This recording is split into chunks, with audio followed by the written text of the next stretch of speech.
La patrie ou la mort, nous vaincrons, devient officiellement la devise du Burkina Faso. Elle remplace celle qui était jusque-là en vigueur, à savoir unité, progrès, justice.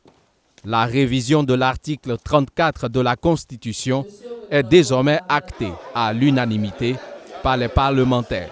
Certains trouvent que la formule est un peu suicidaire. Quand on veut la comprendre d'une autre manière, c'est comme si pour la patrie, on passe seulement tendre la tête à couper. Non, je pense que ça peut être une manière de comprendre aussi la formule, mais ce n'est pas dans ce sens. Non, le sens véritable, c'est la manifestation de son patriotisme, sa disposition à combattre pour son pays. Bien entendu, on ne va pas à la guerre pour mourir. Si vous mourrez, vous avez perdu la guerre.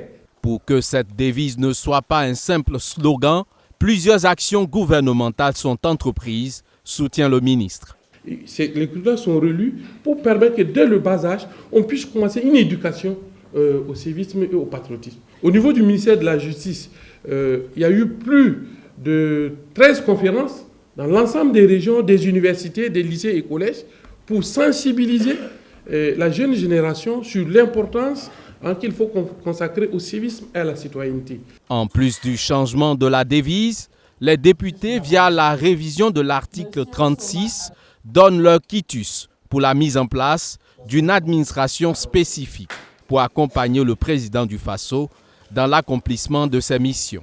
Là, il s'agit de créer un cadre juridique qui lui permet de mieux organiser, effectivement, comme l'a dit l'honorable, parce qu'il y a des réalités qu'on ne dit pas. Vous avez du personnel, et ça c'est entre nous ici, vous avez du personnel qui n'ont pas de statut, malheureusement, à la présidence. Ils n'ont pas de statut parce qu'ils ne peuvent pas en voir. Vous ne pouvez pas faire un statut sur la base d'un décret. C'est compliqué. Et c'est pour mettre fin à tout ça, et effectivement aller vers une gestion transparente, pour que les gens aient une carrière, qu'il faut forcément une loi organique. La troisième modification porte sur l'article 147. Jusqu'à cette plénière, l'entrée du Burkina Faso dans une union, une fédération ou une confédération était soumise au seul référendum.